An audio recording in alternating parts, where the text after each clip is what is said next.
Happy Sunday, UMC, UMYM. Happy Sunday. Pakitaas kamay po, sino dito yung kabataan? Taas kamay yung mga Sabay? Karamihan po dito na. Okay, so, sino naman po dito yung mga young at heart? Young at heart. Yan at heart. Karamihan po sa atin, dapat rin ang UMYM. Kasi tayo yung kabataan, mga youth at heart. Bago simula, gusto ko sana i-encourage yung bawat sa dito na bilang kabataan, kadami ng mga oras na sa ating kamay. Gagamitin po natin ito para maglingkod sa ating Panginoon Diyos. Amen? So, bago po ako magsimula, tanong ko po, sino dito ang nagpabinyag na? Taas kamay. Ayaw ba ba ako? Sino po dito, isang beses lang po nagpabinyag? Isang beses. Isang beses lang po. Dalawang beses. Tatlo, hindi po sa dalawa. So, as I start on this sermon, I want to share with you guys a part of my life. Magtitagish po kayo. So, hindi ko po ito gaano sinasabi sa karamihan. Pero, tatlong beses lang po ako nagpabinyag sa kabuuan ng aking buhay. Opo, nakagulat nga po siya. Actually, isang beses lang po dapat tayo nagpapabinyag. Kung higit pa sa isa, baka sure good ka na sa langit. Pero, ang dahilan kung bakit tatlong beses po ako nagpabinyag, kasi ang nanay at tatay ko po, lumaki po sila sa ibang simbahan. Nanay ko po, lumaki po siya sa simbahan Katoliko. Habang yung tatay ko po, lumaki po siya dito, sa simbahan UFC. Kaya bago po kami lumipat sa CCF, Christ Mission Fellowship, palipat-lipat po kami ng simbahan sa Kainta. Kung isang week, Catholic, no other week, Methodist. Kaya isip pa sila, sa kaya mga kabinyag, inisip nila, sa Catholic and Methodist na lang. Kaya nung bata po ako, dalawang beses po ng kabinyag. At ang pangatlo, at ang pinakahuling beses, ako po yung kabinyag, ay noong 2020, mga 2 to 3 years ago. Pumunta po sa isang youth retreat. At doon ko po nakilala ang Panginoong Kristo at ang kanyang pagmamahal. Doon po binigay ang aking buhay sa kanya. And there po, nagpabinyag po ako to water baptism. Pero bakit po ba ito? Ano po ito? Bakit po ba tinatanong kung bakit ay kung ilang beses na po tayo nagpabinyag? Kasi ngayon po, pag-uusapan natin ang Matthew 3, verse 13 to 17, which is the baptism of Jesus. So, when I started preparing for this sermon, napakamarunong po talaga ako sa pagbabasa. Kasi, mapapatanong po talaga kayo. No? Bakit po si Jesus nagpabinyag? Why did Jesus get baptized?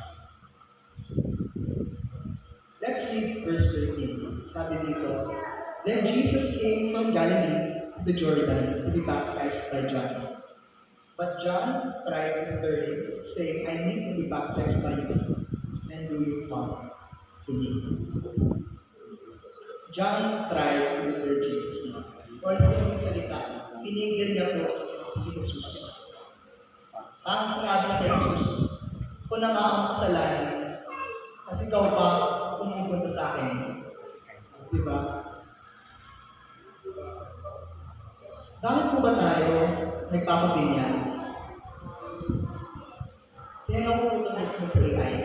Why did we get baptized in the first place? Ito po bigay sa akin sagot ng AI. First actually bigay sa akin AI is to cleanse original sin. Ito po yung paniniwala ng Katoliko. To cleanse original sin. Nagpasalit po ako ng isang website na sinulat mismo ng mga Katoliko. At ito po ang sinabi nila, that this practice is not seen as a mere ritual, but a necessary step for salvation. Ngunit ito po ba ang totoong dahilan kung bakit tayo papabigyan? When we read Ephesians 2 verse 8, ang sabi po doon, is for you have been saved by grace through faith and not of your own works. Meaning po nun, pagdating po natin sa langit, hindi po nito tatanong sa atin kung ano ba ang ginawa mo. Hindi nito tatanong sa atin kung nagpabinyag ka ba. Tatanungin po sa atin ng Panginoon, nasa iyo po ba si Jesus? So, ang pagbibinyag po, hindi po siya step for salvation. Number 2, sabi ko ng AI, the reason why you get baptized is because it is a formal initiation into the church. Karamihan po sa atin, sabihin natin na, nagpabinyag po ako sa simbahan Methodist, kaya ako po ay isang miyembro nito. Di naman po siya mali, tama naman po siya. Ngunit, hindi po ito ang dahilan kung bakit tayo nagpapabinyag. Hindi niyo po kailangan magpabinyag sa simbahan ito para maging isang miyembro nito. As long as you share in the same faith, parehas ang inyong paniniwala, you are a part of this church. At ang pangatlo, pinakahuling dahilan, is because some choose to do it out of tradition. Ginagawa nila, kaya ginagawa din namin.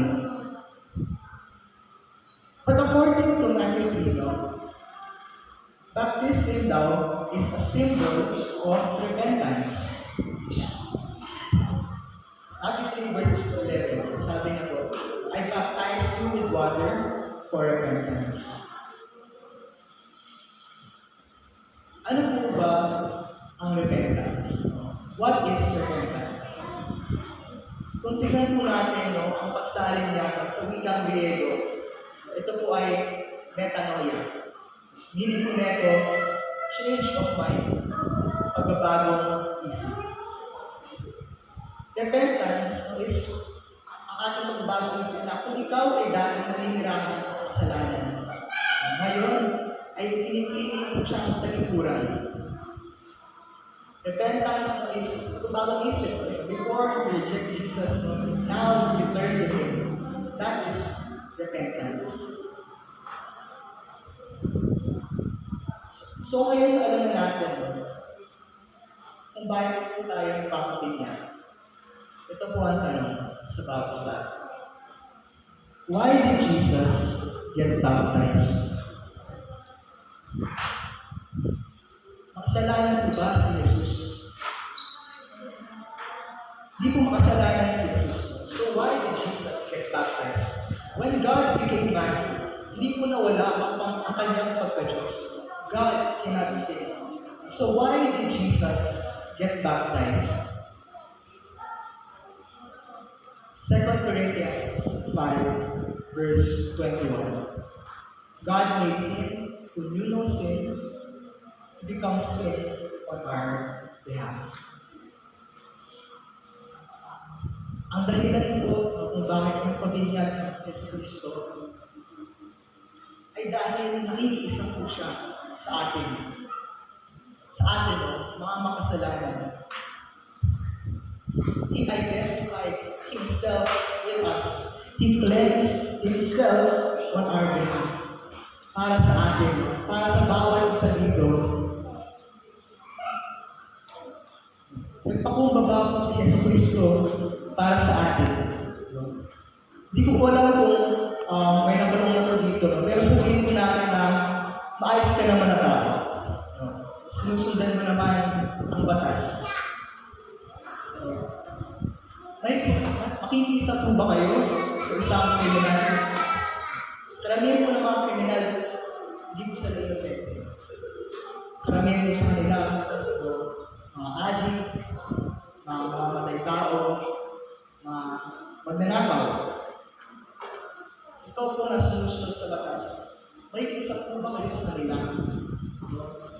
Gusto niyo po ba na maging tulad nila? Siyempre, no, hindi po. Pero kung tingnan po natin sa sarili natin, parang ganun din po tayo. Kung katabi po natin ngayon si Yesu Cristo, nakikita po natin na makasalanan pala ako. Sobrang dumi ko. Kung katabi po natin si Jesus ngayon, nakikita natin ang sarili natin bilang isang kriminal. Pero yun po, yung humility ni Jesus, ang pagpapakumbaba niya, ang kanyang kababaang loob. That He who knew no sin became sin on our behalf. Jesus united Himself with fallen humanity because we alone cannot fulfill perfect righteousness. Matiis lang po ang Panginoon sa atin. Kaya nung pinakako sa Jesus, taklus. Ang kasalanan ng bawat sa atin ay pinakako sa amin. You know, when Jesus was baptized, it was also to show His commitment. Baptism isn't just about repentance. Ito po ay simbolo ng ating commitment. Sundan ang Panginoon Diyos at ang Kanyang kalooban. When Jesus was baptized, it was like saying na, I will do the will of God. Gagawin ko ang kalooban ng Panginoon. Which is what? Namatay bilang kabayaran para sa kasalanan ng sanlibutan. Para maligtas po ang bawat isa sa atin. Gusto ko malaman nyo na mahal po tayo ng ating Panginoong Jesucristo. Sa puntong siya ay nagpakumbaba para sa atin. As I was thinking of this sermon, I started remembering the story of the merciful king. The merciful king. Isang araw, isang hari po, there was a king who ruled with justice, na may karunungan. That not a crime in the kingdom goes unpunished. Lahat ng krimen ay may po siya.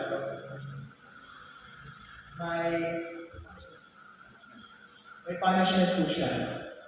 Isang araw, there was a thief. May isang pupukang tinakaw. Nang marinig po ng hari ko, sabi niya, pulihin mo yan. Give him 10 lashes. Alam niyo po bang lashes? Latigo, whip. Yung parang kay Kristo, give him 10 lashes. Kaya hinanap ko nila ang magkanakaw. Hinanap ko nila. Hindi ko nila mahanap sa puntong tinaas ang parusa. So, naging 50 lashes. 50. Nang malaman ng hari ko kung sino yung magkanakaw, alam niyo po ba kung sino? Ang kanyang nanay. Ang kanyang nanay ko ang magnanakaw. Kung kayo po, balikin nyo sa iyong nanay nyo, ipaparusahan nyo with 50 lashes. Gagawin niyo pa po ba? Of course not. Di yung paparusahan yung nanay ng gano'ng palala na kahit magnanakaw man siya. Pero kung tanggalin ng hari ang parusa, siyempre, mawawala na ang justice. Hindi na siya makatarungan. Kaya alam niyo kung ba ang ginawa ng hari? Itinuloy niya pa rin. Pero bago na magsimula ang kanyang parusa, bago po siya bigyan ng 50 lashes, alam niyo po ba ang ginawa ng hari? Tinanggal niya po ang kanyang corona. He removed his robe Niyakap niya ang kanyang nanay at sinabi niya, ako na lang. Ako na lang ang parusahan. Ganun po ang pagmamahal ng ating Panginoong Jesucristo. Siya po ay nagpakumbaba para sa atin. Siya na mahal niyo tayo. Siya po ang naging kabayaran ng ating kasalanan. Sa pagtatapos ko po, challenge ko po na sa bawat isa dito ay magkaroon po sana tayo ng pagmamahal, ng kababaang loob na tulad ng kay Jesucristo. Matuto po sana tayo magpatawad. Matuto po tayo manghingi ng tawad sa ating kapwa. Huwag lang po natin hintayin na manghingi po sila ng tawad sa atin. Tapos sa iba dito, sabihin natin, huwag ka. Alam mo ba ang ginawa niyo sa akin? At siya papatawarin. Di ba? Ganun po ang kababaang loob ng Jesucristo. Na kailangan sa buhay po natin ang kanyang pagpapakumbaba at kanyang pagmamahal. And you know the best way to show humility. Hindi lang po siya sa pagpapatawad, pagpangingin ng tawad. It is to share the gospel. Kung gusto niyo sa buhay ang kababaang loob ng Kristo, let us share the gospel. Lahat po ba kayo ay may gospel track? May taas po natin. Taas po natin. Pwede niyo po ito gamitin para sa inyong pamilya, para sa inyong kaibigan, kaklase. And it is a work of humility to share the gospel. Kasi may hiyaw tayo. Natatakot po talaga tayo. Natatakot tayo na mag-share ng gospel. Kasi nasa isipan po natin ito. Paano kung ma-reject ka? Paano kung ma-open sila, magalit sila? Kasi lang sinare mo ang gospel sa kanila. Paano kung pagtawanan ka? Kasi lang pinag-usapan ng Diyos, tawanan sa'yo, sobrang wala, pastor. Siyempre, natatakot tayo. But it is a sign, it is a symbol of humility.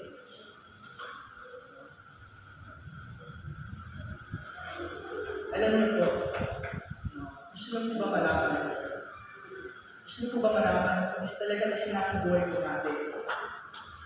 Sinasabuhay po natin ang buhay Kristiyano.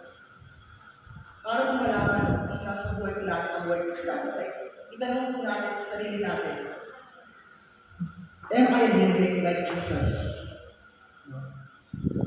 Do I love like Jesus? Am I humble like Jesus? One of my favorite worship songs is More Like Jesus, not Like Passion. It is because yung mga linya na paulit-ulit.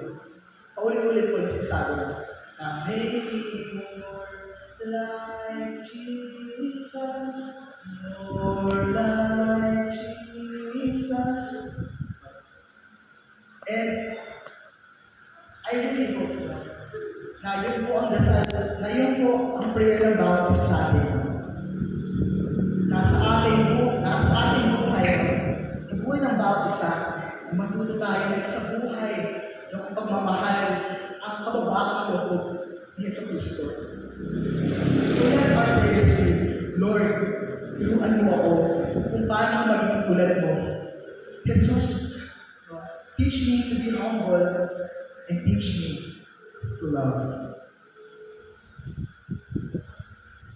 Maraming salamat po.